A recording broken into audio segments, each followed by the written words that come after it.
Hello students, welcome to maths calculator. Start करते question number 1 from exercise 12.2। Which of the following figures have rotational symmetry of order more than 1। अब हमें यहाँ पे कुछ figures दी हुई है, उसमें बताना है rotational symmetry of order more than 1 किसमें है। अब रोटेशनल सिमेट्री ऑफ ऑर्डर मतलब जैसे अब ये फिगर है, ये सपोज ये पेन है, अब ये अगर हम 90 डिग्री पे मूव करते हैं तो ऐसा हो गया। अब ये शेप जो हमारी ओरिजिनल शेप थी उस तरह से दिख रहा है, नहीं दिख रहा। फिर ऐसे करा 180 डिग्री पे, तब भी ये सेम नहीं दिख रहा है हमारे को। फिर और 90 डिग्री पे करा तो भी सेम नहीं दिखा। फिर जब अगेन 90 डिग्री पे करा, दैट मीन्स 360 डिग्री का पूरा राउंड इस पेन ने कवर कर लिया, तो क्या है, ये एग्जैक्ट सेम पोजीशन पर आ गया। तो मतलब इसमें रोटेशनल सिमेट्री ऑफ ऑर्डर कितना हो गया, 1। दैट मीन्स 1 तो हर फिगर में होगा rotational symmetry of order, but इस पूरे 360 डिग्री के सर्किल में वो कितनी बार एग्जैक्टली सेम दिख रही है फिगर अपनी ओरिजिनल फिगर की तरह, उसे हम रोटेशनल सिमेट्री ऑफ ऑर्डर बोलेंगे। तो यहाँ पे हम देखते हैं इन फिगर्स में कितना है रोटेशनल सिमेट्री ऑफ ऑर्डर।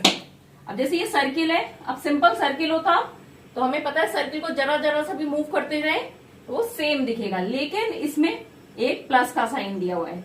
हम यहाँ पे इजी करने के लिए इसको मार्किंग कर लेते हैं ABCD।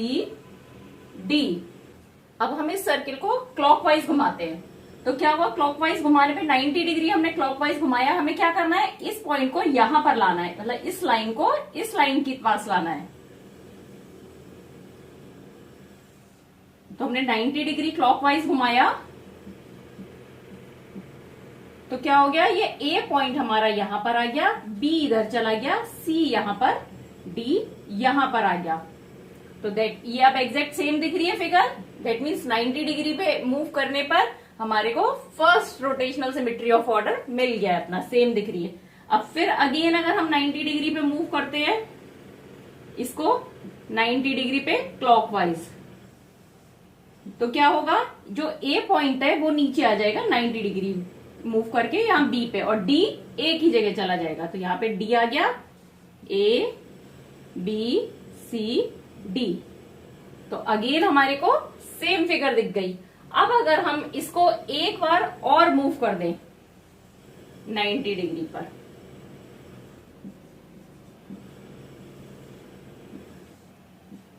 तो क्या होगा, A पॉइंट ऊपर चला गया, तो ये हो गया ABCD।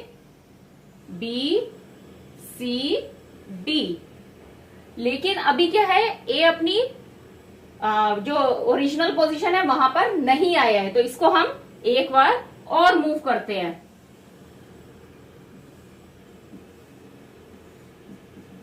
नाइन्टी डिग्री पे अगेन मूव करा तो क्या होगा, A हमारा ऊपर आ गया और B साइड में आ गया, C नीचे आ गया, D यहां पर आ गया।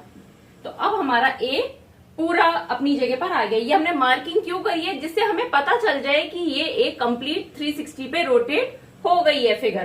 तो अब देखिए इसमें कितनी बार हमारे को सेम फिगर मिली है, फर्स्ट, सेकंड, थर्ड और फोर्थ, मतलब 4 टाइम्स 360 डिग्री कंप्लीट एंगल इसको रोटेट करने पर इस फिगर को हमारे को 4 टाइम्स ये फिगर मिली है। दैट मीन्स इसमें रोटेशनल सिमेट्री ऑफ ऑर्डर कितना है, 4, और जो कि 1 से ज्यादा है।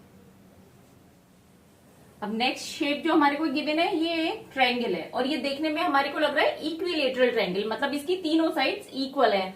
आप अपनी बुक में जब भी ये क्वेश्चन आए इस तरह से तो उसको स्केल से मेजर कर लीजिए कि इक्विलेटरल है या नहीं है। पर यहाँ पे ये इक्विलेटरल है, दैट मीन्स इसकी तीनों साइड्स इक्वल है। अब लास्ट फिगर की जगह की तरह हम इसमें भी मार्किंग कर लेते हैं ABC। अब हम इसको क्या करेंगे, A पॉइंट को हमें कहाँ लाना है, B पॉइंट की जगह।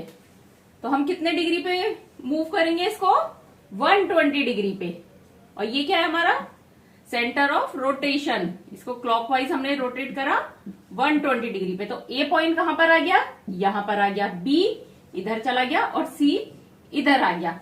तो क्या हुआ, ये एग्जैक्टली सेम मिल गई। अब अगेन हम क्या करेंगे, 120 डिग्री पे इसको रोटेट करेंगे क्लॉकवाइज, एक ही डायरेक्शन में इसको मूव करना है, चाहे तो क्लॉकवाइज चाहे एंटी क्लॉकवाइज।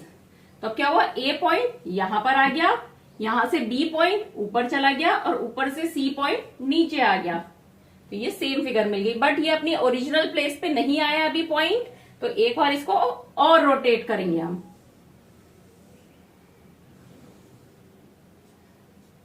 तो ए पॉइंट ऊपर चला गया, बी साइड में आ गया एंड सी लेफ्ट में आ गया।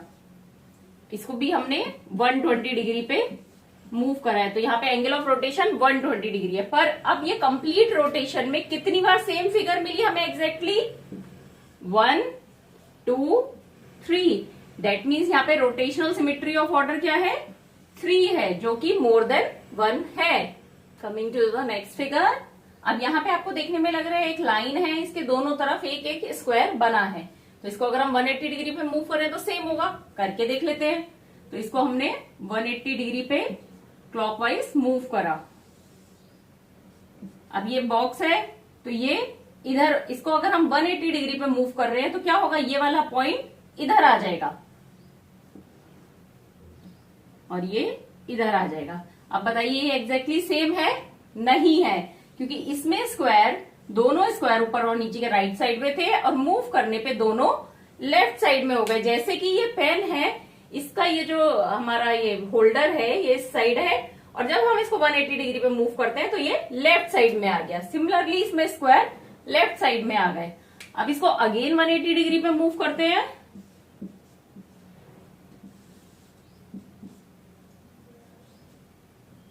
तो ये दोनों स्क्वायर इधर आ गए, मतलब एग्जैक्टली सेम हो गए। तो पूरा कंप्लीट रोटेशन में इसमें कितनी बार सेम इमेज मिली?